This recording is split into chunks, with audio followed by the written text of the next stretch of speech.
Kita mengkhawatirkan pertama adanya penumpang gelap.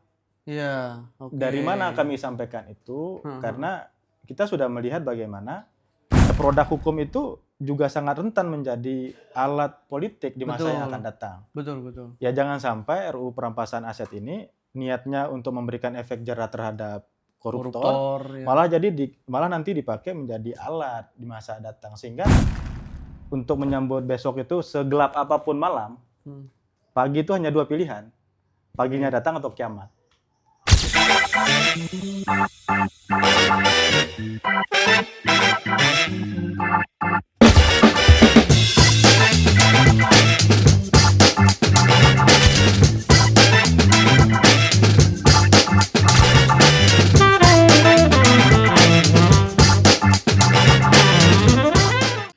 Oke, teman-teman, kembali lagi bersama saya. Reza nggak ada. Saya sendirian gitu bersama saya Arab. Memang beliau agak sibuk ya, jadi sementara kita take over dulu sendiri, tapi nggak apa-apa.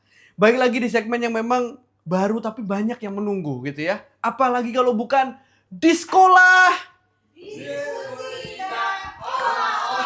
Memang. Sudah mulai lancar, episode kedua sudah mulai lancar. Dan hari ini saya memang sendirian, tapi saya akan ditemani salah satu sosok yang sangat luar biasa. Beliau ini banyak menuliskan artikel-artikel dan juga bahkan menerbitkan buku juga. Tidak usah lama-lama lagi lah ya. Saya langsung panggilkan aja bersama Bang Amri. Silakan Bang Amri. Bang Amri gimana kabarnya? Alhamdulillah. Luar biasa Bang Amri ini memang pegangan tangannya memang kuat sekali. Ini Ampun. Bisa langsung duduk kalau belum dipersilakan ya. Silakan, iya, silakan siap. Amri. Silakan. Oke. Nah, kita Rawan kan kalau belum dipersilakan. betul. Emang silakan ya, aduh, ini jatuh. Jadi sudah kelihatan lah ya tadi ya. Jadi ini salah satu bukunya Bang Amri juga ya, Bang Amri ya. Gitu. Oke, Bang Amri, selamat datang di segmennya Arka Project di sekolah ini. Jadi di sekolah ini Bang Amri diskusi dan olah-olah. Tapi olah-olah ini kan konotasinya kan selalu dibawa ke hal yang negatif biasanya. Jadi olah-olah yang di sini tuh kita tetap menggunakan olah-olah yang kalau kata Kanda Bahlil, ya kata Kanda Bahlil ya, ngolah itu ada ilmunya. Ada ilmunya. Begitu ya Bang Amri. Ada rumusnya ya. Ada rumusnya. Nah mungkin nanti di sini kita akan olah-olah tapi sembari berdiskusi juga dengan Bang Amri. Kurang lebihnya kira-kira seperti itu. Bagi teman-teman yang belum tahu siapa sih Bang Amri gitu ya, silakan Bang Amri, boleh diperkenalkan dirinya. Silakan. Izin Adinda moderator. Siap, ya, Abang Da. ya. Sebuah kehormatan bisa membersamai pada diskusi kali ini di sesi kedua ya. Iya, betul. Baru tapi secara kontribusi di sekolah ini ya, luar biasa. Mudah-mudahan bisa terus menghadirkan paradigma-paradigma baru dalam ketika kita berbangsa dan bernegara. Ya, saya nama lengkap Muhammad Amri Akbar. Baik. Biasa dipanggil Amri, saat ini aktif di pengurus pusat Kesatuan Aksi Mahasiswa Muslim Indonesia. Oh, oke. Diamanahkan sebagai ketua umum. Baik. Kemarin muktamar di Ambon pada tanggal 24 sampai dengan 28 Juni 2020. Jadi masih baru. Oh, masih baru. Jadi masih menyiapkan pelantikan dengan menyusun kepengurusan terbaru saat ini. Oh, oke. Ya. Baik, saya panggilnya Abang Ketum berarti. Oh iya, siap. Boy, Mas. Amri aja. Oh, Amri aja. Oke. Baik, Bang Amri. Wah, berarti Bang Amri sebagai ketua umum dari kami ya. Siap. Ya, kami di Kongres di Ambon. Kongres di Ambon, betul. Oke, luar biasa. Saya sedikit ini Bang Amri. Kita kan hari ini kan mungkin pembahasannya kalau dikata agak sedikit berat. Agak-agak serius ya. Agak-agak serius. Jadi saya agak mengurangi. Nggak bisa ngolah-ngolah nanti kalau serius. Saya agak mengurangi, begitu. Agak mengurangi tone olahan gitu. Ya. Jadi mungkin akan lebih banyak direct gitu Bang Amri. Nah, Bang Amri kan berhubung bergerak di organisasi kemahasiswaan ya Bang Amri ya, organisasi kemahasiswaan, dan yang banyak ditahu juga kami ini kan sudah cukup lama dan besar juga begitu ya. Kira-kira ini saya langsung sebuah kehormatan juga bersama ketum kami begitu. Mungkin untuk awal-awal buat pemanasan, Bang Amri sendiri bergerak di organisasi kemahasiswaan. Nah, saya beberapa kali membaca artikelnya Bang Amri begitu terkait kondisi Indonesia, baik itu mulai dari energi. Ada tulisannya Bang Amri tentang B70 dan juga biodiesel. Itu saya sempat baca. olahan Kanda Bahlil. Oh iya.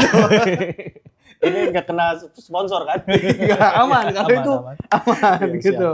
Nah, kalau menurut Bang Amri sendiri, diskursus terkait kemandirian ekonomi, kemandirian energi di Indonesia ini kan sangat sering banget ya diberitakan dan juga itu menjadi concern utama di era pemerintahan saat ini, yang mana tujuan utamanya adalah bagaimana berdikari, berdiri di kaki sendiri. Kalau dari Bang Amri sendiri melihatnya seperti apa? Iya. Arah menuju ke sana itu kayak gimana sih, Bang? Iya. Gitu. Pertama, saya ingin menarik seperti ini, bahwa sebagai pemuda, sebagai mahasiswa, ya kita kan dituntut untuk bergerak dari dua dasar utama. Pertama dari segi dasar moralitas kita, kemudian dari yang kedua adalah dasar intelektualitas. Ya. Sebagai mahasiswa yang diberikan kesempatan untuk belajar, kira-kira begitu. Kemudian lebih subkoordinatnya lagi, lebih kecil lagi kita tarik, mahasiswa yang terfilter bergabung menjadi aktivis gerakan, ya kader-kader organisasi lah, mungkin terlalu tinggi kalau saya menyebut sebagai aktivis, kader-kader organisasi, ya kita bisa membaca Indonesia itu secara lebih utuh. Bukan hanya tentang Indonesianya, tapi perjalanan sebagai sebuah entitas bangsa, kita harus bisa baca. Terutama dalam perjalanan kita sebagai bangsa, itu sudah di fase mana. Di dalam dialektika kita di kami itu sendiri, ya saya sering diskusi dengan kader-kader, dengan pengurus, meskipun belum sempat saya masukkan dalam buku, tapi kita memiliki sebuah paradigma. Perjalanan Indonesia sebagai sebuah bangsa, itu bisa kita sederhanakan ke dalam tiga fase konsolidasi. Pertama, fase konsolidasi kebangsaan. Fase konsolidasi kebangsaan ini itu ditandai dengan kita mencari jati diri kita sebagai sebuah bangsa. Indonesia ini kan dulu nggak ada. Indonesia ini kan barang baru sebenarnya kan. Yang dulunya daerahnya adalah kerajaan-kerajaan yang terpisah. Kesultanan-kesultanan. Bekas Sriwijaya, Majapahit.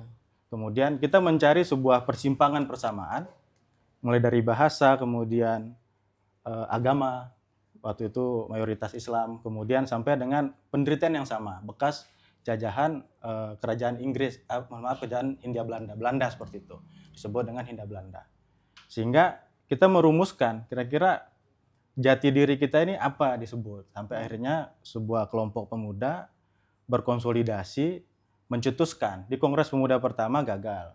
Di Kongres Pemuda kedua baru ditemukan, oh kita ternyata ingin mendeklir diri kita sebagai bangsa Indonesia. Iya. Nah, tapi perjalanan konsolidasi kebangsaan itu kan terus bergulir sampai akhirnya kita bersepakat, berkonsensus, memerdekakan diri dengan nama Negara Republik Indonesia. Tapi dalam perjalanannya sempat terjadi namanya mencari jati diri kan, konsolidasi kebangsaan. Prosesnya ada. Prosesnya ada. Sempat menjadi Republik Indonesia Serikat, kemudian mencari simpangan ideologi yang mana, apakah sosialis, apakah komunis, apakah liberal, sampai akhirnya kita bersepakat menjadi negara yang berdasarkan pada Pancasila. Nah, itulah proses konsolidasi kebangsaan itu, mencari jati diri kita nih apa sebenarnya, gen kita nih apa. Itu fase pertama. Berdirilah Negara Kesatuan Republik Indonesia, kemudian dengan dasar negara, sampai dengan sistem ketatanegaraan. Kemudian masuk ke fase kedua, yaitu fase konsolidasi demokrasi. Fase konsolidasi demokrasi ini ketika oktav kebangsaan kita tuh naik. Yang awalnya dari kerajaan-kerajaan, bekas jajahan, kemudian menjadi bangsa baru merdeka, mulai naik. Oh, kita perlu pertumbuhan ekonomi, perlu kesejahteraan, perlu kebebasan berpendapat, berserikat, berkumpul, media, pers harus bebas. Sampai akhirnya ketemu dengan sebuah kondisi orde lama, orde baru, yang kita kenal agak represif, mengekang kebebasan berpendapat. Nah, itulah fase konsolidasi demokrasi itu lahir. Fase konsolidasi demokrasi itu menurut kami itu ditandai dengan reformasi 1998. Kalau fase konsolidasi kemerdekaan tadi ditandai dengan kemerdekaan, proklamasi kemerdekaan, kemudian mencari format ketatanegaraan sampai dengan deklarasi Mosi Integral Nasir, ya kan, Negara Kesatuan Republik Indonesia. Maka fase konsolidasi demokrasi ini ditandai dengan reformasi. Kita memformat ulang pers bebas, kemudian partai politik yang awalnya hanya 3 bisa banyak ya sekarang. Kan? Kemudian semua orang bebas berpendapat, berekspresi, membangun organisasi, apa semua bebas. Nggak ada yang dibatasi. Nggak ada yang dibatasi. Betul. Nah, sehingga akhirnya ketika kita sudah mencapai titik fase konsolidasi demokrasi, maka menurut kami kita nggak boleh stagnan di situ. Nah, harus naik lagi. Naik lagi levelnya. Oktapnya gitu ya. Oktapnya lagi harus naik lagi. Nah, dan dalam konteks itulah mahasiswa ini kader-kader organisasi yang terutama berdasarkan dari sebuah ideologi itu harus bisa membaca. Makanya di kami ya kita menyebut sekarang Indonesia lagi masuk ke dalam fase ketiga, yaitu fase konsolidasi sumber daya strategis. Oh, oke. Nah, jadi fase demokrasi itu sudah melek nih. Teknologi sudah terbuka, media sudah terbuka, ekonomi sudah terbuka, perdagangan bebas segala macam. Nah, apakah kita mau hanya menjadi penonton, ya kan? Apakah kita hanya mau menjadi pasar? Betul. Apakah kita hanya mau menjadi masyarakat yang konsumtif? Nah, itu pilihan kita. Dan kita semua sudah bersepakat, sudah setuju dan semua sudah tahu bahwa Indonesia itu dikaruniai dengan kelimpahan sumber daya alam yang sangat luar biasa. Ya. Nah, disitulah perannya sekarang bagaimana kita bisa mengkonsolidasi semua sumber daya ini untuk mengisi tujuan di lahirnya bangsa kita ini. Tujuan kemerdekaan, tujuan kita merdeka, tujuan kita berbangsa, cita-cita kemerdekaan itu apa? Nah, inilah saatnya konsolidasi sumber daya strategis tadi. Mulai dari sumber daya alam, sumber daya ekonomi, sumber daya manusia. Nah, sehingga dalam konteks itu, kita sebagai gerakan organisasi mahasiswa, pemuda, ya sebisa mungkin menghadirkan kontribusi yang memang menyelesaikan atau merelevansi dengan zaman hari ini, beradaptasi. Ya, kami sering mengatakan generasi sekarang itu tidak cukup hanya menjadi generasi pengerutu. Ya, ketimbang kita mengutuk gelap, lebih baik kita mencari lilin. Nah, itulah sehingga hari ini mahasiswa dituntut untuk lebih adaptif, untuk bisa lebih membaca zaman, untuk bisa tahu bangsa kita ini arahnya kemana. Ya, sehingga dari itulah muncul misalnya tulisan B70, kemudian tentang Kementerian Ekonomi, Kementerian Energi. Karena berangkatnya dari situ. Berangkatnya dari situ, bahwa mahasiswa hari ini tidak boleh sebatas hanya sekedar mengkritisi. Itu baik, tetap boleh. Tapi sekali lagi pada prinsipnya adalah ya kita nggak boleh lagi menjadi generasi pengerutu. Ketimbang kita mengutuk gelap, lebih baik ayo bareng-bareng cari lilin. Kamu bisa apa, kita gerak bersama-sama menghadirkan kontribusi terbaik. Meskipun mungkin ada yang baru pada tataran hanya bisa mengkritisi. Itu nggak apa-apa, itu bagian. Tapi kalau lebih elegan sesuai dengan perkembangan zaman hari ini, teknologi sudah terbuka, ya kan? Informasi sangat terbuka, akses terhadap pengetahuan, ilmu itu sangat luas sekali. Makanya nggak boleh hanya berhenti di situ. Nah, sehingga minimal kalaupun kita hanya pada tataran paradigmatik misalnya pemikiran atau hanya sekedar pada narasi seperti itu, ya narasinya pun harapan kita adalah narasi yang sifatnya konstruktif, membangun. Kemudian kalau bisa juga ya terkait dengan solusi-solusi kebangsaan kita hari ini, yang dimana ketika kita sudah berbicara tentang fase konsolidasi strategis itu, maka di situ sudah menuju real cita-cita kemerdekaan kita tentang Kementerian Ekonomi, Kementerian Pangan, Kementerian Energi, ya kira-kira seperti itu. Karena memang sudah 81 tahun juga ya Indonesia merdeka, tapi ya sama-sama kita tahu juga, maksudnya titik kemerdekaan ini memang kemiskinan juga masih ada, kondisi rakyat yang masih kesulitan pun juga ada. Namun kalau banyak yang berbicara di sosial media sekarang itu kan mulai terkooptasi dan juga ada pembedaan-pembedaan. Ketika yang menyampaikan itu memberikan solusi atau tidak memberikan solusi sama sekali, ya buzzer lu, tukang cebok lu, ya kan? Atau bahkan nggak bisa disebut membela ya, tapi membahas program yang ada gitu ya, itu sudah punya paradigma yang negatif gitu. Nah, di sisi lain, kalau tadi Bang Amri bilang terkait memberikan solusi, karena kita sudah masuk di fase konsolidasi ya, sumber daya strategis, yang mana mengkritik juga nggak apa-apa, ya itu sah-sah aja gitu. Tapi di sisi lain bisa memberikan solusi, bisa memberikan masukan, itu tambah luar biasa kan begitu ya, kira-kira. Nah, kalau dari Bang Amri sendiri melihat di sosial media hari ini, kita sudah masuk di fase sumber daya strategi, konsolidasi yang ketiga gitu, fase ketiga. kadang saya kalau dengar oktab itu ya Bang Amri ya, saya selalu ingat sama salah satu acara sebenarnya ya, gitu ya. Ingat salah satu acara yang Rocky Gerung minta buat naikin oktab. Nah itu mungkin Bang Amri sudah tahu. Jadi naikin oktab ini tidak tahu kena olah kayaknya mungkin. Jadi oktab yang dinaikin malah ngaco gitu. Nah takutnya gitu kan kebanyakan mahasiswa ataupun bahkan pemuda-pemuda yang mungkin aware sama negara, aware dengan bangsa. Itu ketika melihat sesuatu yang yang mungkin ini baru ya dan tidak merefleksi ulang dari belakang itu tujuan utamanya negara ini kayak gimana, bangsa ini maunya kayak gimana.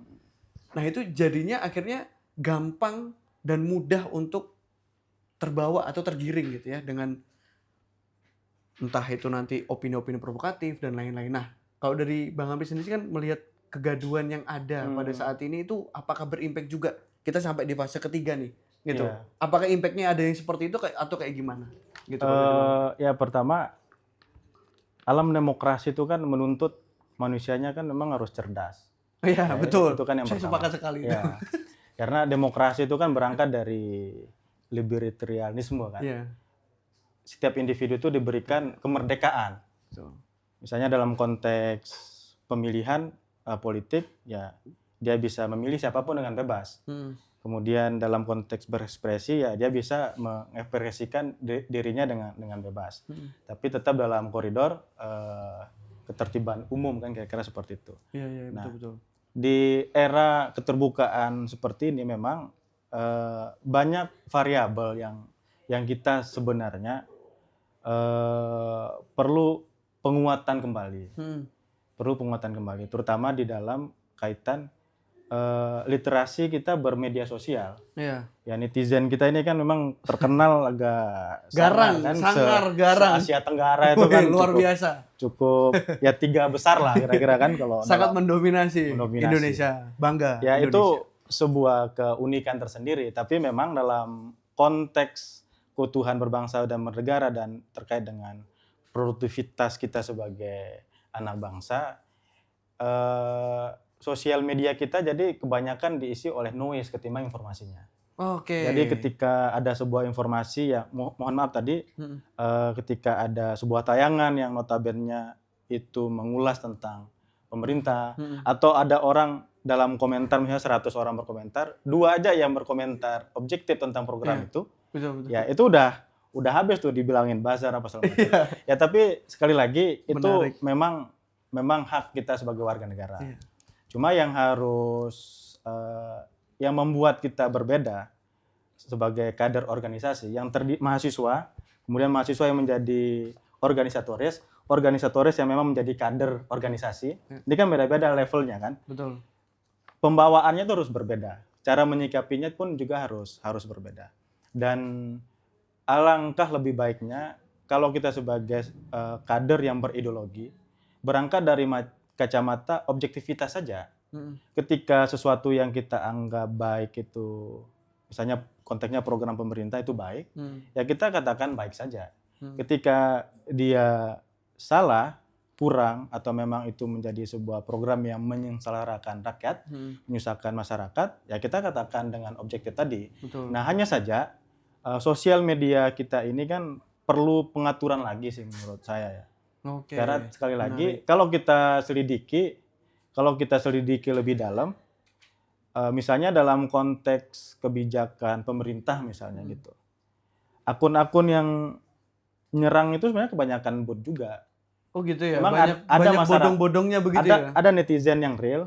Cuma misalnya kalau dalam konteks-konteks tertentu itu kalau kita perhatikan, ya yang membela dengan yang menghina ini sama-sama bot gitu. Nah, jadi ya memang ada keberkahan juga untuk para penggiat bazar-bazar ini juga seperti itu. Tapi kan sekali lagi sosial media kita akhirnya diisi oleh polarisasi, diisi oleh provokasi, diisi oleh noise.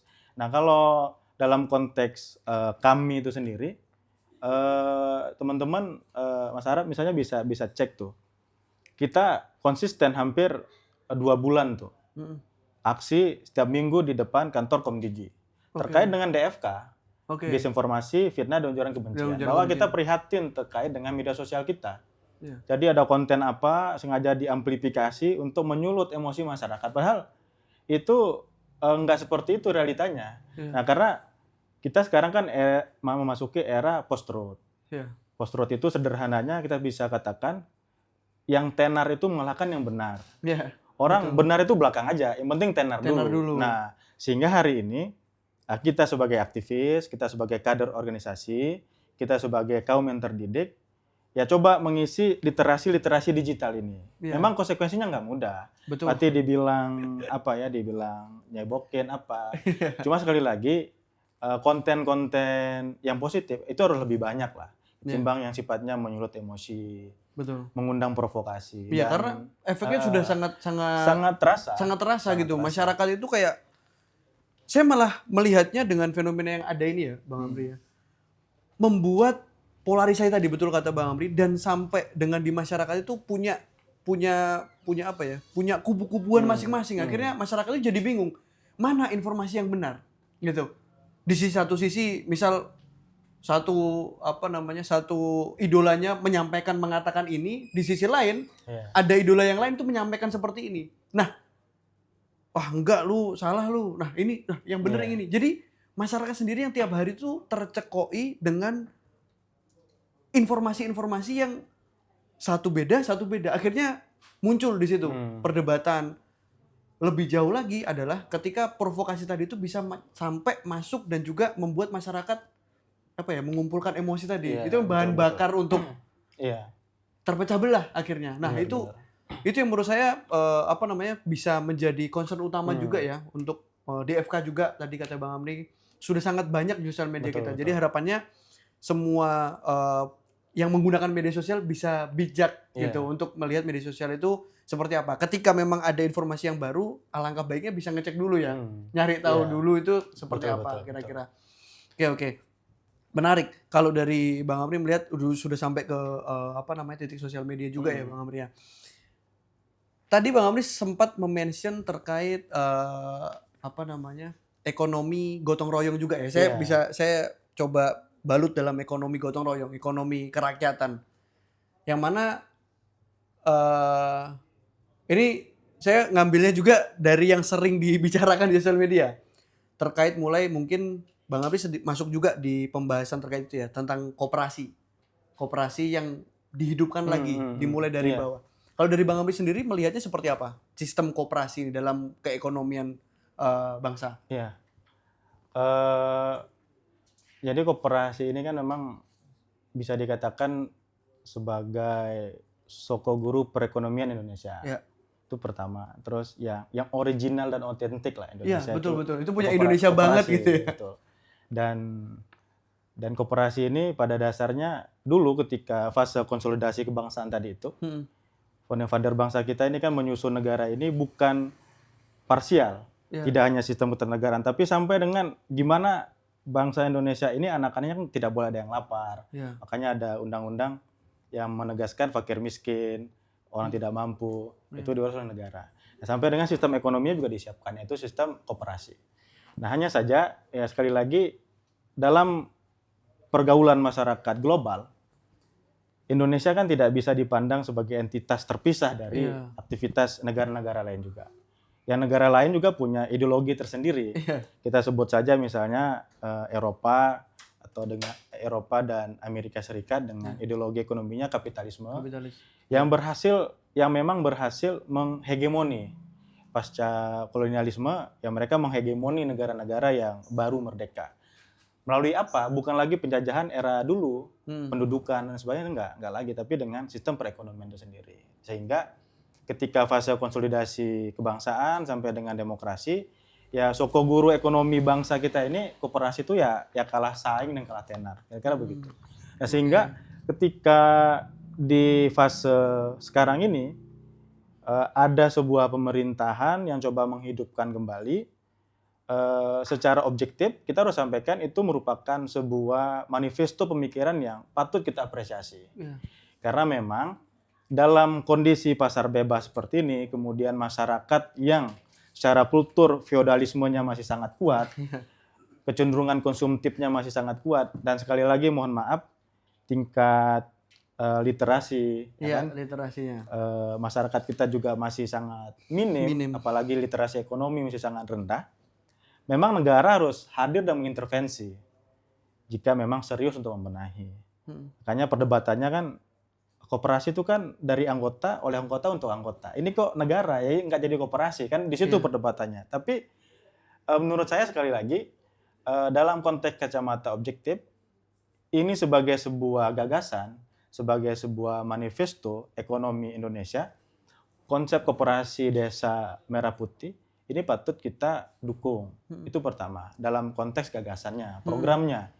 Nah, mengenai implementasinya itu sendiri, yaitu silakan para ahli, ya kan, ekonom-ekonom senior memberikan pandangan terbaik untuk agar ide ini tidak hanya bagus setaran ide, tapi sampai dengan hilirnya itu bagus, sampai sesuai dengan pelaksanaannya bagus, sampai dengan cita-citanya bagus, apa pelaksanaannya bagus, tujuannya tercapai semua, citanya tercapai semua, kira-kira begitu. Nah, dalam konteks inilah, itulah yang kita sebut dengan gotong royong itu.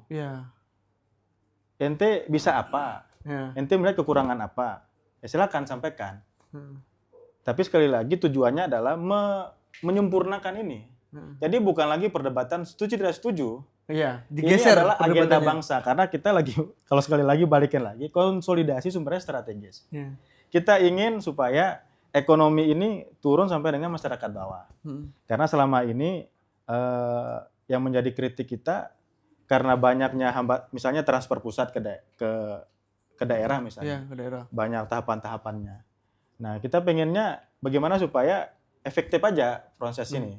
Biar langsung directly masuk ke daerah. Langsung misalnya. Nah, sehingga pemerintah hari ini, rezim hari ini coba untuk membalikkan bagaimana ekonomi itu berputar dari bawah.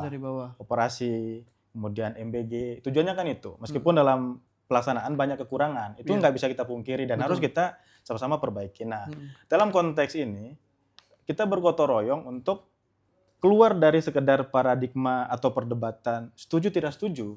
Benar salah. Baik atau ya benar salah. Benar atau salah, jangan itu lagi. Tapi kita ngambil peran masing-masing. Dan dalam kondisi seperti ini, sekali lagi pemerintah memang kita minta untuk terbuka terhadap masukan.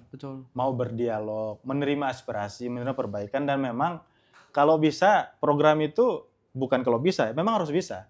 Jangan terburu-buru, itu dulu. Jadi proses partisipasi publik itu harus dimaksimalkan. Punya ide koperasi, ya jangan buru-buru langsung buat, sehingga kan banyak tuh koperasi yang tiba-tiba di atas bukit, di atas gunung, di pinggir laut, di pinggir pantai. Masyarakat jadi bingung kok seperti ini. Ternyata ada kendala masalah pembebasan lahan, apa segala macam kan gitu. Nah, pemerintah pun juga harus terbuka dalam hal ini supaya partisipasi publik juga bisa maksimal dan optimal. Nah, dan dalam konteks ekonomi gotong royong ini memang ini harus menjadi percakapan nasional kita. Harus publik itu, harus utama dalam setiap media sosial, orang-orang pinter, para profesor, doktor, akademisi, ya yang suka berdiskusi, podcast-podcast seperti ini harus menjadi agenda utama. Ekonomi gotong royong itu sederhananya gini, kesadaran bahwa ekonomi itu mandiri secara ekonomi bukan untuk diri sendiri, tapi ada sisi sosialis kita di situ. Kalau agama kan memerintahkan kita bersedekah. Nah, kira-kira dalam konteks kenegaraan, dalam konteks kebangsaan, aktor ekonomi ini jangan hanya cari untung aja, tapi dia mikirkan juga kemaslahatannya itu kayak gimana gitu untuk orang banyak. Ternyata karyawannya anaknya 3, bareng-bareng SMA semua. Dia pikirkan gimana. Betul. Kemudian CSR itu ya jangan dimanipulasi, tapi real ditunjukkan. Kemudian karyawan juga sama. Jadi karyawan punya kompetensi, punya skill yang bagus. Sehingga ekosistem roda ekonomi kita ini memang sesuai selaras dengan cita-cita bangsa itu sendiri. Itulah kira-kira sederhananya daripada ekonomi gotong royong itu. Semua bekerja untuk kepentingan bangsa dan negara. Jadi bukan lagi ada yang mau kaya sendiri, benar. Upah di bawah minimum, ya kan? Tidak sesuai dengan UMR. Kemudian mengeksploitasi pekerja atau karyawannya nakal atau skillnya di bawah standar. Ya. Semua harus punya kesadaran untuk mengelola sumber daya ini yang sudah Allah berikan kepada bangsa Indonesia ini secara optimal dan untuk kepentingan bersama. Ya, kira-kira gitu. Dan memang nggak mudah. terlebih lagi Indonesia dijajah ya meskipun perdebatan ya. 300 tahun lebih, 300 tahun ya lebih kan? ya. Itu bener atau enggak itu Ya. masih berdebat lagi, nanti kalau bikin UTAS sedikit Betul. yang pro itu nanti ada yang membantah lagi soalnya. Kemudian dengan keberagaman suku bangsa kita, Iya. apalagi historisnya dari kerajaan-kerajaan yang terpisah, kemudian dikumpulkan 280 juta jiwa dengan demokrasi yang semua orang itu bebas menyatakan apa-apa, ditambah lagi dengan disrupsi teknologi, pasti tidak mudah. Betul. Cina saja dengan jumlah penduduk seperti itu, dia harus menjadi negara komunis. Iya. Baru fase pra lepas landas sampai dengan teknologi tinggi. Indonesia ketika mau lepas landas, tiba-tiba ada ganggu lagi di stabilitas politik. Karena sekali lagi, bangsa kita dengan keragaman yang sangat banyak ini, itu sangat mudah untuk menjadi arena konfrontasi. Betul. Misalnya, isu ketimpangan, disparitas itu sangat rentan dimainkan. Iya. Suku kita berbeda-beda, bahasa beda-beda, agama berbeda. Sehingga kalau kita tidak punya payung yang menaungi perbedaan ini yang kuat, itu sangat mudah sekali. Iya. Sehingga ya gambarannya di media sosial aja. Betul. Itu sudah rentan banget. Rentan sekali. Apalagi kalau misal ngomongin terkait koperasi tadi ya, sebenarnya memang dari mulai keinginan, tujuan, akhirnya misleadingnya itu adalah di pelaksanaan. Dan yang masuk di sosial media, yang dikonsumsi oleh masyarakat di era disrupsi digital kayak gini, ya sudah, terkait itu ada yang di gunung, wah ini sudah sudah nggak jelas kayak gitu. Dan lain-lain. Karena memang informasi terkait keinginan koperasi tadi itu nggak bisa nyampe gitu ya, kira-kira kalau saya menangkapnya kayak gitu. Betul. Dari pemerintah juga memberikan informasi ke masyarakat pun juga nggak nyampe gitu komunikasinya. Komunikasi publiknya juga, mohon maaf, ya kalau kita nilai secara objektif juga masih lemah. Betul. Perlu ditambah ya, podcast di sekolah ini juga perlulah sesekali kan gitu kan, menjadi partnernya Bakom lah kira-kira gitu. Ya. Iya.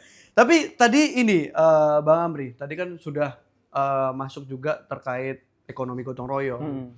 Dan saya kemarin sempat membaca sedikit, entah itu, tapi saya bacanya hari ini, nggak tahu itu kapan tanggalnya, exactnya kapan. Ini menuju 27 Agustus ini, ini Bang Amri kan pergerakan dari organisasi kemahasiswaan begitu ya. Ada gelombang yang muncul juga nih Bang Amri. Bang Amri bagaimana melihatnya yang akan menuju ke Jakarta dari saudara-saudara kita dari Pati gitu, menuju ke sana. Kemarin saya sempat Bang Amri memberikan pandangan begitu ya sedikit. Betul. Kalau dari Bang Amri sendiri seperti apa ini Bang Amri melihat fenomena seperti ini di Agustus, hampir sama kayak tahun lalu mungkin ya, tapi jangan sampai lah begitu. Ya, jadi secara organisasi memang sikap yang kami ambil ini cukup berat sebenarnya. Karena ini agak beda dari arus utama. Biasanya kan kalau ada orang demo didukung, gitu kan. Betul. Nah, tapi melihat situasi, kemudian pembacaan terhadap kondisi kita hari ini, terlebih lagi saudara-saudara kita di banyak daerah sedang tertimpa musibah, di NTT lagi ada gempa, kemudian di Kalimantan kebakaran, karhutla, di NTB juga, kampung saya di Lombok juga beberapa titik kebakaran yang memang secara wisata Sadin ya Bang Amri. Iya, betul. Sehingga kami harus mengambil sebuah sikap. Nah, dan sikap yang kami ambil ini itu sekali lagi bukan bermaksud untuk melawan atau menolak pernyataan sikap depan publik itu, bukan. Atau melarang orang untuk berdemonstrasi, tidak. Yang kami larang adalah, yang bukan larang juga ya, yang kami sampaikan itu perihal tentang kekhawatiran-kekhawatiran, terutama tadi terkaitan dengan kita membaca situasi kebangsaan kita hari ini, membaca situasi, membaca fenomena yang ada, sehingga kami mengambil sebuah sikap yang mungkin dianggap oleh sebagian kalangan agak ekstrem, agak ekstrem. Tapi ya kami sebagai organisasi yang sudah membaca, mendiskusikan, mengkaji, ya biarpun mungkin untuk sebagian orang tidak menyenangkan, ya kami harus sampaikan bahwa untuk eskalasi di Agustus ini memang kita mengkhawatirkan pertama adanya penumpang gelap. Iya, oke. Dari mana kami sampaikan itu? Karena kita sudah melihat bagaimana kejadian di tahun 2025. Ya. Nah, di mana kalau setiap kali ada gerakan yang sifatnya destruktif seperti ini, ya kan, atau konfrontatif dan berujung pada kerusuhan, itu kan juga mendelegitimasi gerakan mahasiswa juga ke depannya. Sehingga masyarakat pun juga apa sih mahasiswa demo-demo terus nggak ada hasilnya. Nah, akhirnya ada snowball effect yang nanti ada snowball effect ke belakangnya, sehingga untuk mencegah itu ya kami mengambil sebuah sikap terkait dengan eskalasi yang sedang dibangun oleh teman-teman kita dari AMPB. Kita mengingatkan bahwa jangan sampai gerakan yang mereka bawa ini disusupi, yang mungkin mereka juga abang-abang kita di AMPB juga tidak sadar akan hal itu, tapi kita mengingatkan. Dan kami menyatakan sikap kalau kami ya tidak ikut terlibat di dalam aksi 27 Agustus yang sedang direncanakan itu, atas dasar kekhawatiran yang sampai ada orang atau pihak yang mendesain supaya kejadian sama seperti Agustus tahun lalu. Karena Agustus tahun lalu kan tidak ada yang menduga. Betul, sampai kayak gitu sampai kayak gitu. Dan kalau kita lihat polanya hampir mirip. Ada amplifikasi masif di sosial media, ya kan? Ada isu-isu lama yang diangkat kembali. Yang pas kita cek akun yang komentar bakar gedung DPR, bot. Tapi yang like sampai 3.000, 4.000 yang like di situ kan.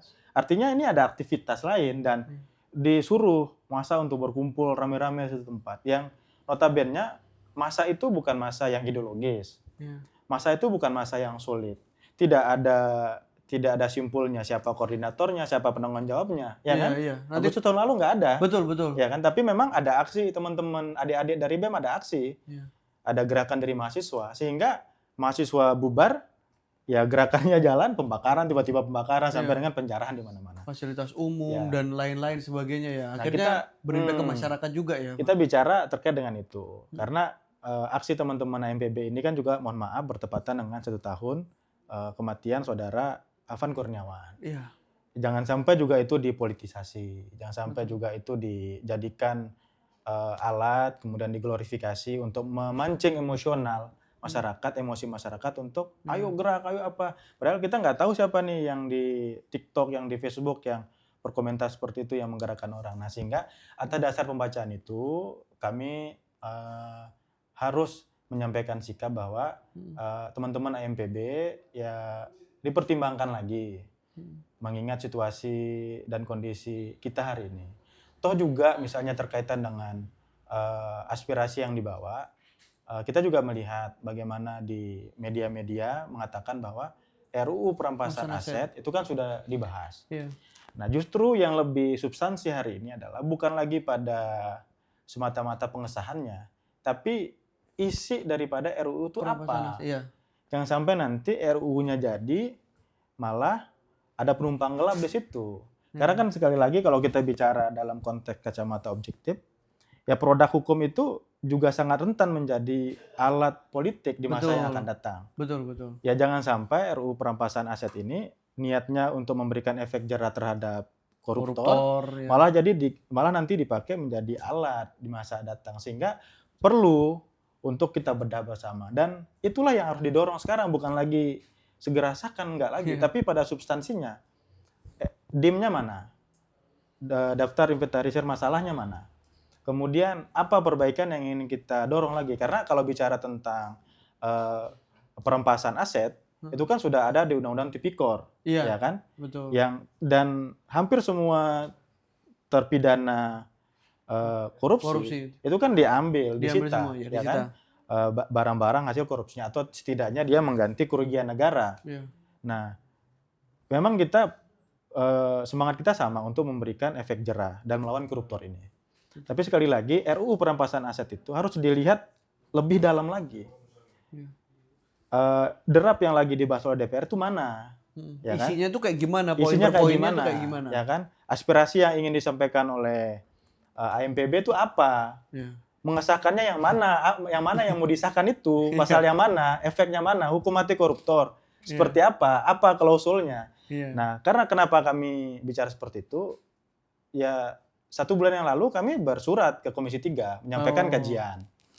Kami bersurat untuk meminta RDPU juga ke Komisi 3. Karena dalam konteks advokasi sebuah kebijakan, demonstrasi itu kan adalah alternatif terakhir, opsi terakhir, dan yang paling tinggi.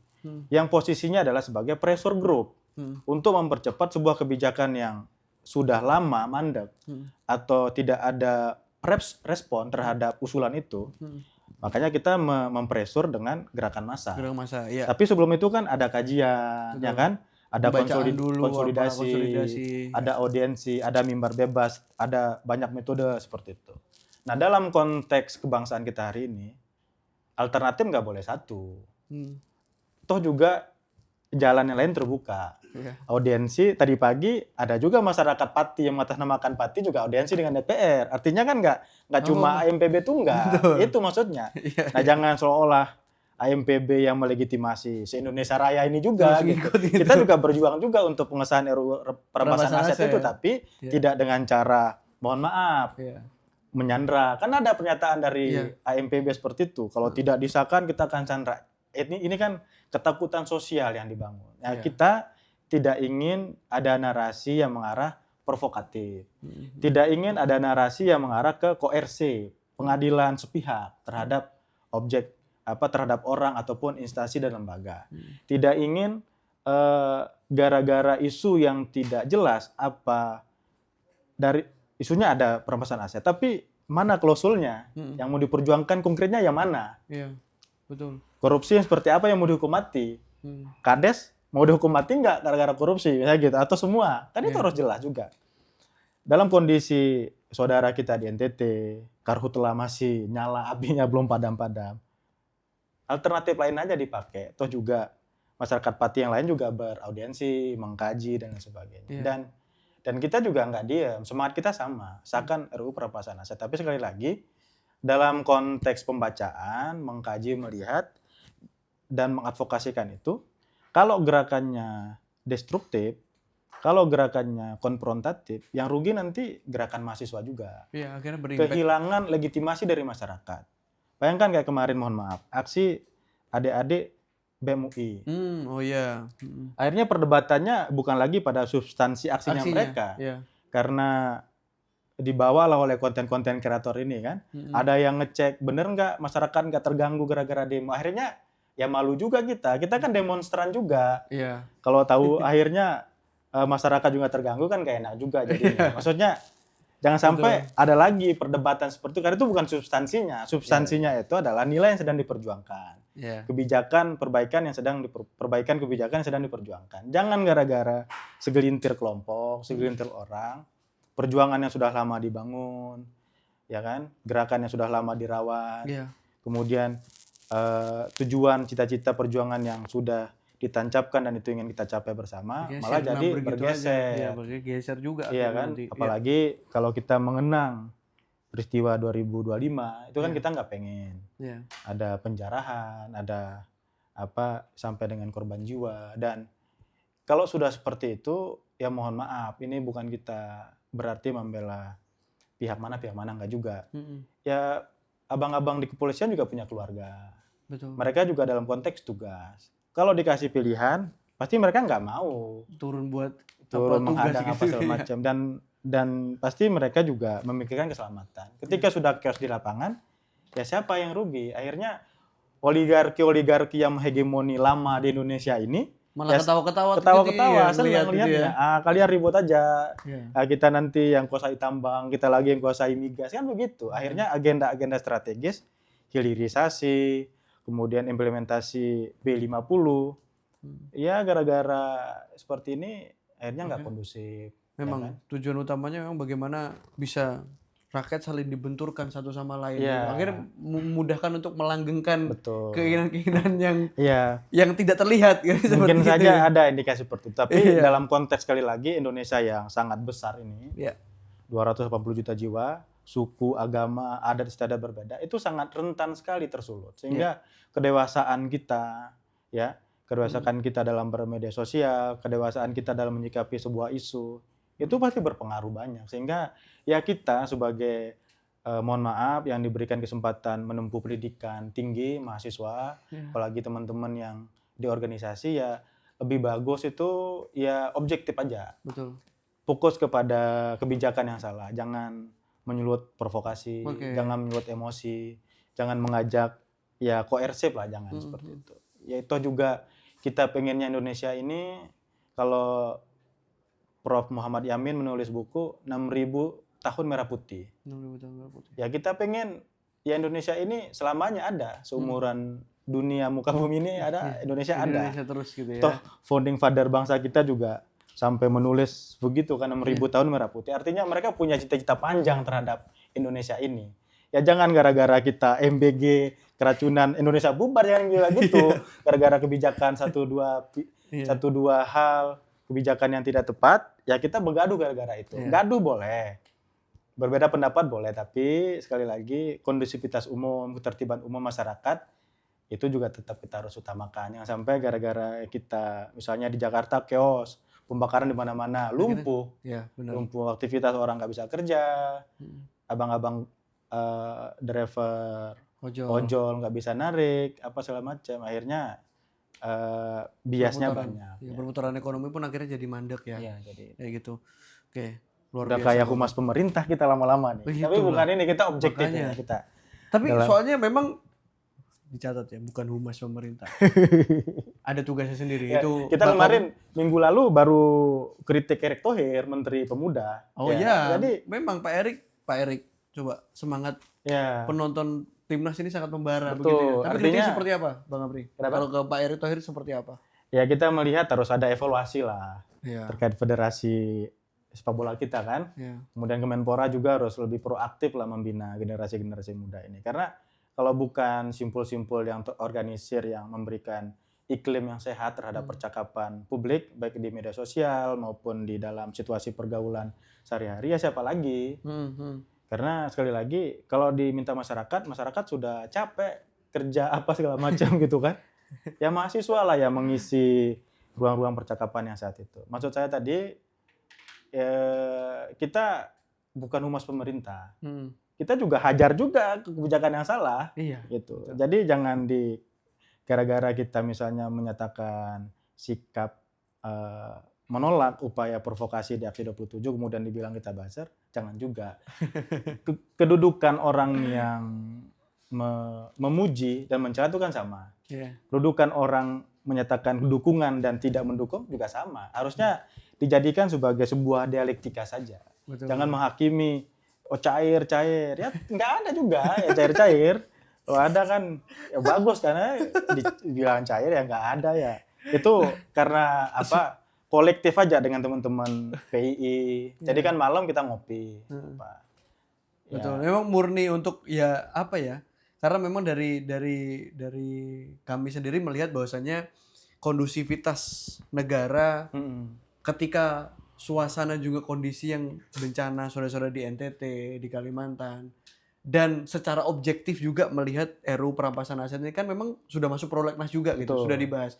Toh jika memang nanti RDPU kan bisa melalui RDPU juga gitu, dan jika kemarin kan saya lihat berita Komisi 3 Bang Habib kan bilang kalau sebelum Desember itu nanti akan keluar RUU-nya. Nah, itu kan bisa kita tunggu juga, bisa kita lihat seperti apa gitu. Kalau toh nanti memang ada pembacaan atau kita lihat ternyata RUU-nya kurang bagus atau seperti apa, baru bisa dieskalasikan kembali. Sarannya kayak gimana, masukannya seperti apa, kayak gitu. Luar biasa gitu ya. Memang tadi ada catatan sedikit tadi, bukan kita nih yang kena olah-olah ini kan. Bukan humas pemerintah. Bukan humas pemerintah. Pak Kodari. Kita Bukan kan kita? Kecuali kalau Pak moderator direkrut, kita rekomendasi. Aduh, Bang Kodari nggak tahu lah kalau itu kan. Repot juga. Nah, sekarang kita akan masuk nih, Bang Amri. Siap. Ini sudah panjang mulai dari terkait ekonomi gotong royong, melihat sejarah bangsa ini awal mulai seperti apa dan tujuan ke depan kayak gimana. Kita akan masuk di sesi membaca komentar, Bang Amri. Kalau kita dari ngomong sosial media, otomatis kita harus ngelihat fenomena sosial medianya juga, bukan begitu ya? Iya. Betul nggak kameramen? Semangat. Oke. Kita akan lihat. Boleh, silakan kita lihat di sini dulu Bang Amri. Di sekolah. Di sekolah. Disekolahin kita nih. Waduh, enggak lah. Kalau di sekolahin ini sudah kayak BPKB. Repot juga. Nah, ini ada Berry Putra 88 ini di Threads ya. Threads ini sudah mulai meningkat eskalasinya dibandingkan X. Entah kenapa. Mungkin echo chamber-nya sudah mulai berubah. If you think you are safe in your own bubble, think again. Negeri ini sedang mengalami abuse of power. Yuk lebih melek sama politik.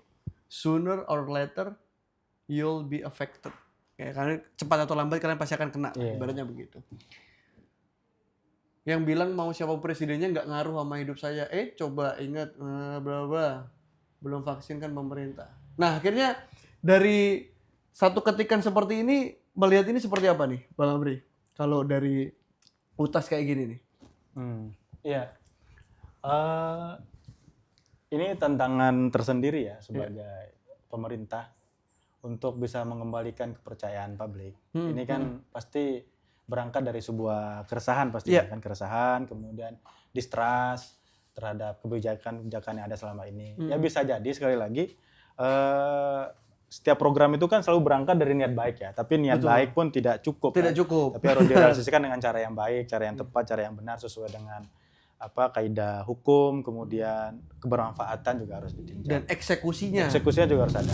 Iya. Ini pemerintah nggak boleh diam kalau udah masyarakat mau satu orang pun yang berbicara seperti itu harus didalami, direnungi, dan ini pasti kegelisahan masyarakat.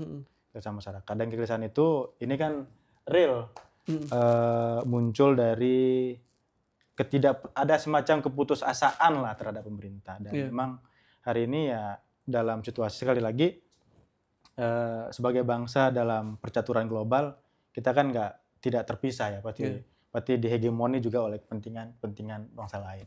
Nah, tugas pemerintah memang sangat cukup berat, terutama dalam hal kebijakan, dan ya benar tadi, nggak boleh buta politik. Buta yang paling parah kan buta politik. Ya, sehingga literasi anak bangsa terkait dengan semua hal, ekonomi, digital, politik juga harus ditingkatkan. Dan ini alarm bagi pemerintah harus.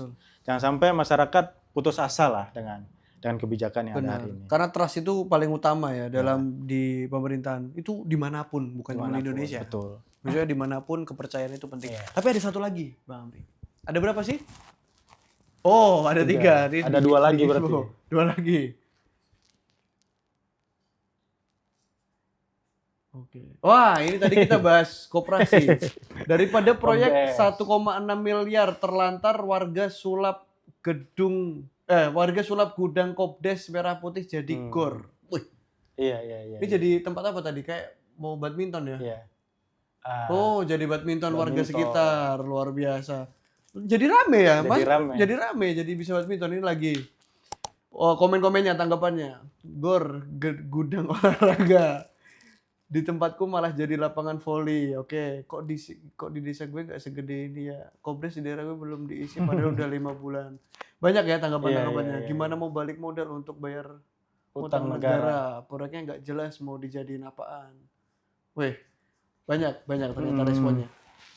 Gimana Mas Amri? Tadi Kopdes jadi gudang olahraga. Saya jadi ikut ini jadi perkumpulan masyarakat gitu ya untuk melaksanakan kegiatan tadi, salah satu ya badminton tadi ya, itu ya. Gimana itu, Bang? Pertama ini kan era post-truth kan, kita juga, kalau saya pribadi nggak bisa langsung menghakimi. Betul. Bener nggak itu terlantar, itu kan? Iya. Kita kan harus memvalidasi dulu. Ya kalau kita begitu cara lihatnya, nggak bisa langsung menilai sesuatu. Jadi harus kita dalami benar nggak ini. Wih, kalau semua netizen Indonesia kayak Bang Amri ini, saya yakin Bang, Insya ya Allah. Pareto aja lah 20% lah pasti. Insya Allah luar biasa. Bisa, Maksudnya memilih dan juga mengecek ulang luar biasa. Bang. Karena kalau dibilang terlantar, ya pasti nggak dipakai kan. Betul. Kalau terlantar kayak ruangan-ruangan. Terlantar itu udah berdebu, laba-laba gitu. Ya mungkin ini momentum 17-an. Jadi kan ya namanya di desa itu ya masyarakat tuh kan kolektif kolegial, guyup dan sederhana masyarakat di desa itu. Nggak perlu rumit-rumit, nggak perlu banyak teori. Kumpul kemudian ada agenda-agenda yang sederhana ya udah jadi tuh bahagia, seneng gitu kan. Dan mungkin salah satunya pas waktu itu ya digunakan untuk ini. Dan harapan kita Kopdes itu ya tidak hanya semata-mata untuk jualan retail aja, tapi memang ya bisa menjadi banyak multi manfaat lah. Betul, untuk di karena, desa kan? Ya di desa saya kan dari kampung. Itu kalau acara walimahan kadang susah sekali cari tempat.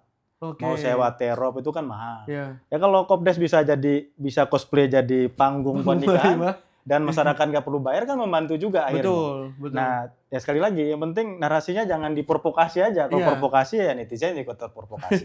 Cuma sekali lagi ini kita nggak membenarkan secara keseluruhan. Artinya nggak kita humas pemerintah juga gitu kan. Ya, koperasi yang masih tidak bermanfaat, tidak digunakan sebagaimana mestinya udah sampai 5 bulan tadi ya itu harus dicek. Siapa yang bertanggung jawab di koperasi itu misalnya Kementerian Koperasi dan Desa atau Agrinas ya harus lebih progresif lagi. Betul. Jangan sampai tujuan daripada koperasi ini dibangun untuk memutus tengkulak kemudian mengefektifkan rantai pasok itu justru berubah gitu kan. Nah itu Kemenkop, Pak Menkop atau dari Agrinas coba diinfokan lah gitu ke masyarakat. Masyarakatnya sebenarnya cuma butuh info. Oh, koperasi belum jalan. Kenapa? Karena bla bla bla bla. Gitu kan ibaratnya kan begitu ya. Oh, itu dipakai. Iya, memang karena di sana desa sana itu tidak ada tempat. Kebetulan masyarakat pengen lagi buat berkumpul. Silakan digunakan karena belum ada isinya. Itu kan bisa disampaikan begitu ya. Kira-kira kayak gitu, caranya begitu. Bisa saran itu kementerian-kementerian teknis ini punya satu ruangan command center lah. Betul. Jadi ada monitor besar, ya ada tugasnya buat monitor perkembangan netizen aja kan. Reaksi-reaksi netizen itu karena itu yang real gitu, yang real kayak gitu. Ya, kritik-kritik kan di situ, apa yang kurang yang nggak sampai. Jadi kayak Pak Presiden masa harus presiden yang ngomong. Hubungi saya katanya. Kan itu tamparan pedas tuh buat pembantu-pembantunya. Betul, dari saran lah, anggaran banyak masa untuk sekedar layar memonitor media sosial, nggak bisa. Masa nggak bisa begitu kira-kira. Masih ada lagi kameramen, operator? Oh masih ada, ternyata Bang Amri. Satu lagi Bang Amri. Oh ini sempat nyatakan tolak MBG dan Kopdes. Rektor Universitas Sudirman. Unsur. Tersangka. Jadi tersangka korupsi jalur mandiri. Oh ini kemarin yang dia ngejual kursi 700 juta ini ya? OTT ya. Anda biadab juga koruptor. Gak gitu dong caranya. Ini jangan-jangan presiden ngomong kupas 700.000, kupas bawang 700.000. Ini ada kaitannya. Presiden sudah tahu duluan. Hati-hati Anda. Itu gimana ini Bang Amri? Begini nih Bang Amri. Satu kursi 700 itu Pak. Itu Pajero lebih loh. Artinya mempertegas bahwa Indonesia tidak kekurangan orang pintar. Orang pintar banyak. Banyak. Tapi orang yang punya standar moral, kemudian standar iman, ya itu masih kurang. Sehingga ketika dia mendapatkan jabatan, posisi, ya moral hazardnya terguncang juga. Kegoyang dengan yang begini-begini gitu ya. Ya ini prihatin lah. Apalagi kalau sudah nyentuh di sektor pendidikan yang lagi. Notabene universitas sebagai kawah candra di muka untuk mencetak para generasi masa depan bangsa. Akhirnya ternodai dengan yang seperti itu. Artinya nggak selesai dengan RUU perampasan aset, harus ditatar lagi. Jadi wacana cita-cita kebangsaan perang terhadap koruptor, korupsi itu tidak hanya menjadi program, tapi memang menjadi agenda besar Indonesia, menjadi agenda besar bangsa. Karena sekali lagi, ya kita ini nanti suatu saat ketika diberikan amanah menjadi pemimpin itu kan tidak cukup siap kapasitas ilmu saja, tapi kapasitas iman, ya kan? Iya. Kapasitas ekonomi juga harus mapan. Betul. Yang Setuju, sampai setuju nanti kalau gitu. jabatannya ya udah, oh ini udah posisi ini. Mana nih yang bisa kita korupsi aja kan gitu juga nanti kan. Repot juga kalau Repot mindsetnya juga. udah kayak gitu. Iya. Waduh. Ya, Semua nanti diolah-olah yang nggak diolah, ya kan? kacau juga nanti Bang Amri seperti Yang itu ya. apa? Yang nggak ada diadain, Ya. yang ada Gak dibuat jadi nggak ada, kan bahaya itu. Kacau, repot. Nah itulah memang untuk dari obrolan kita hari ini saya sangat luar biasa gitu ya. Oh iya tadi Bang Amri saya awal-awal ngelihat ini nih, ini terkait apa ini sebelum ini boleh buat saya nggak satu? Oh iya boleh. Oh, boleh ya, oke. Buat Boleh ternyata. ya kita kan datang buat disekolahin. Oh, bukunya aduh. disekolahin dulu. Bang Amri yang sekolahin saya nih kan, ini Indonesia besok pagi, optimisme menyongsong Indonesia emas 2045. Ini sekaligus buat apa namanya closing, Ya, Bang Amri. Bang Amri membuat buku ini itu pesannya seperti apa dan mungkin ada pesan nggak gitu untuk pemuda gitu ya ataupun anak-anak muda ataupun seluruh lapisan masyarakat lah yang peduli sama bangsa ini terkait optimisme untuk Indonesia dan juga keberanian terus untuk menyuarakan di Indonesia itu dari Bang Amri seperti apa mungkin sekaligus untuk closing Bang Amri. Kalau latar belakang nulis buku ini sih memang kalau dari judul kan udah kelihatan ya. Kita termasuk di ya kader-kader organisasi ini kan termasuk yang ditempa dengan semangat dan optimisme bahwa semangat perbaikan itu harus terus ada kan. Ya kalau kata orang bijak di tengah idealisme yang tidak realistis dan realita yang sangat pragmatis, maka semangat dan optimisme itulah yang menjadi modal kita kan untuk mempertemukan dua kutub yang jauh berbeda ini. Dan Indonesia besok pagi ini pesannya sebenarnya terkait dengan ya pagi itu sunatullah, hukum alam. Untuk menyambut besok itu segelap apapun malam, pagi itu hanya dua pilihan, paginya datang atau kiamat. Gitu juga dalam perjalanan Indonesia sebagai bangsa. Ya semenderita apapun Indonesia saat ini, rasio Gini masih tinggi, kemudian kemiskinan masih tinggi, pengangguran masih tinggi, semua masih tinggi. Yang rendah literasinya rendah, sopan santunnya rendah, ya kan? Ya kita yakin saja sebagai kader-kader organisasi, sebagai kader-kader penggerak di setiap elemen-elemen kita, warna kita, yakin saja Indonesia itu bisa kita pelan-pelan untuk bawa ke arah yang lebih baik. Toh juga trayektorinya sudah tepat.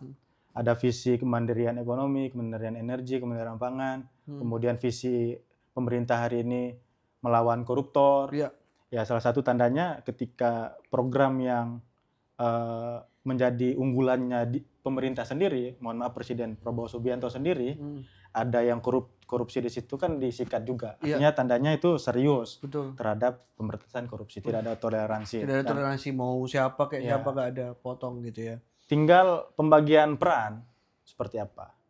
Yang di politik ya silakan berjuang lewat politik. Yang ngoyolnya menjadi pengusaha ya pengusaha. Menjadi pengusaha yang negarawan. Menjadi tenaga kesehatan kayak dokter-dokter yang viral kemarin ya insaf dan jadi dokter yang negarawan. Mengabdikan diri untuk masyarakat, mengabdikan diri untuk negara, dijadikan kerjaan profesinya itu sebagai jalan pengabdian untuk dunia dan akhiratnya. Kira-kira itulah semangat yang kita bawa di Indonesia besok pagi ini, bahwa ya boleh kita Indonesia gelap, Indonesia lumpuh boleh, tapi pagi itu akan datang. Nah, masalah paginya seperti apa, mau mendung lagi atau apa, ya itu tergantung kita, perjalanan kita. Kita mau menjadi generasi pengerutukah, ya kayak tadi kan, yang mengutuk gelap, atau generasi yang udah gelap ini biarin aja, kita cari lilin aja. Nyalain lilin biarpun kecil tapi bisa terus ada kehidupan menerangi di situ. Kira-kira gitu itulah yang melatar belakangnya. Sehingga kritiknya ada dalam buku ini, tapi sekali lagi tidak menyalahkan siapapun. Karena ini adalah bangsa kita, bukan pemerintah. Bukan bangsa pemerintah, ini bangsa kita. Kita punya tanggung jawab bersama. Itu yang perlu digarisbawahi sebenarnya gitu ya. Memang apa yang terjadi di Indonesia pada hari ini itu membutuhkan bukan hanya satu atau dua orang aja gitu, tapi semua dari kita bisa berpartisipasi, dan berpartisipasi aktif ini bukan berarti ikut merusak ikut semakin membuat mundur gitu. Tapi gimana sama-sama untuk mengkonstruk menuju ke sesuatu yang lebih baik untuk yang ke depan. Berikan anything, apa yang kita bisa, apa yang kita punya, apa yang kita bisa lakukan untuk bangsa. Kurang lebih kira-kira seperti itu. Betul. Berarti ya. Satu pesan Bang Amri untuk pemuda. Ini kan kita masih sama-sama muda kan. Berat ini Pak. Kayak wasiat terakhir jadinya.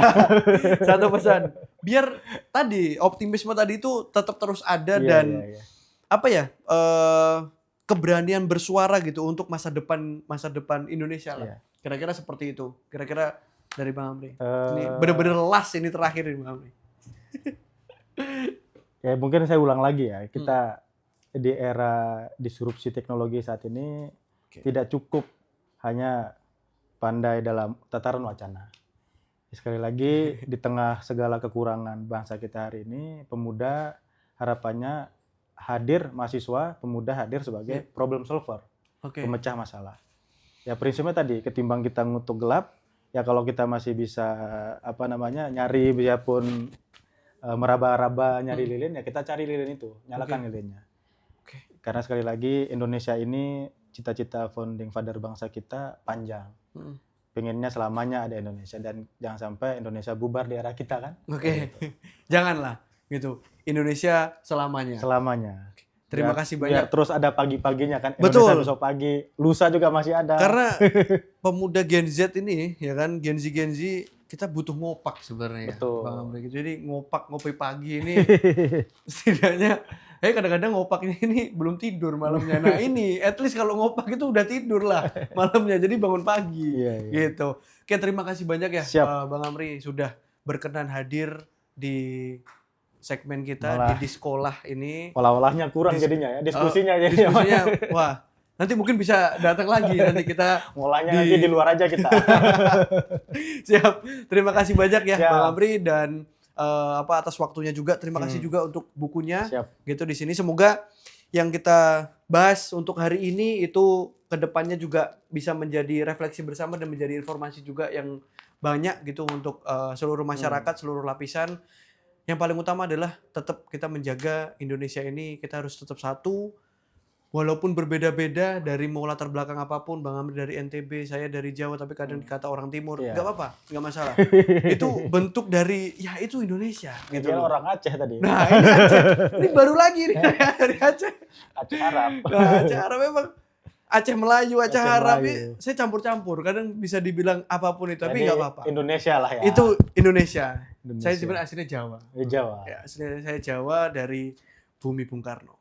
Iya. Terima kasih banyak Bang Amri. Semoga nanti ada kesempatan waktu untuk datang lagi dan selalu diberikan keberkahan dan untuk menjalankan segala aktivitasnya diridhoi Allah Subhanahu wa taala. Amin. Terima kasih banyak. Saya izin akhiri untuk podcast pada hari ini. Terima kasih. Assalamualaikum warahmatullahi wabarakatuh. Kembali lagi di sekolah.